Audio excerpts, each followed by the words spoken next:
بسم الله الرحمن الرحيم. السلام عليكم ورحمة الله وبركاته. ازيكم يا حبايبي؟ عاملين ايه؟ يا رب دايما دايما تكونوا بخير وفي أتم صحة وفي أسعد حال إن شاء الله. هنعمل مع بعضنا كده ورقة جلاش، بس مش هنعملها جلاش، احنا هنعملها سمبوسة.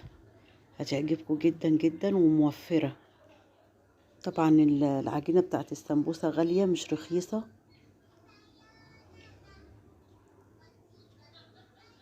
فأنا قلت أوفر بقى ونعمل ورقة جلاش. هنقطعها دلوقتي كده 4 قطع على قد صوابعي. عايزة حجم اكبر من كده براحتك. طالعة مقرمشة وجميلة جدا جدا جدا.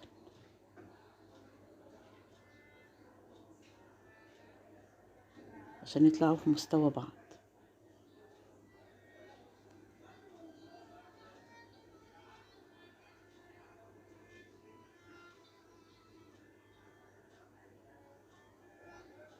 بس للأسف يا جماعة هي ما طلعتش صبحة، بس الحمد لله برضو يعني قدرت ان انا ألم الدنيا واعملها برضو.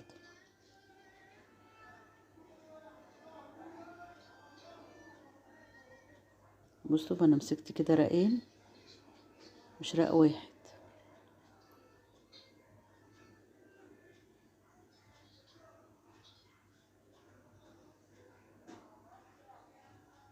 قبل ما تيجوا تجيبوها بقى تتأكدوا ان هي صبحة.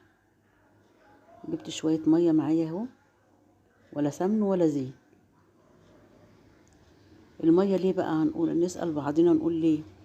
علشان خاطر لما اجي الفها هي بيبقى فردينه العجينه فردينها، بيبقوا فردينها بنشا. لما نحط شويه الميه دول على النشا اللي بيبقوا فاردين بيها ورق الجلاش هتلزق معايا.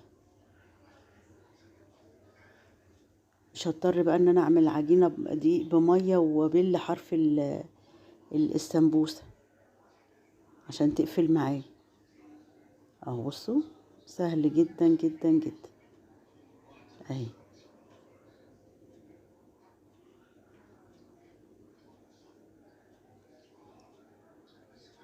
بصوا ما بقصهاش ولا اي حاجه، ولما باجي اقليها بقليها على الحرف ده اهو اللي انا قافله منه.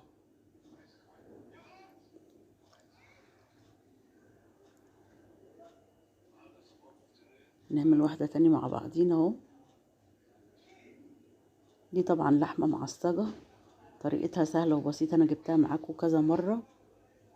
هي عموما بحمر بصلايه للون الذهبي كده في سمن، واروح حاطه اللحمه اشوحها مع البصله، وبعد كده اروح حاطه لها الميه بتاعتها. احط شويه فلفل اسود واحط ال7 بهارات، واحط لها الميه بتاعتها عشان اللحمه تستوي والبصله كمان تستوي.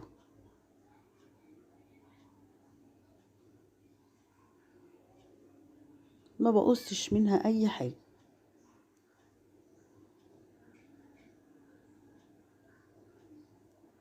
اديني لفيت الكميه عندي اهي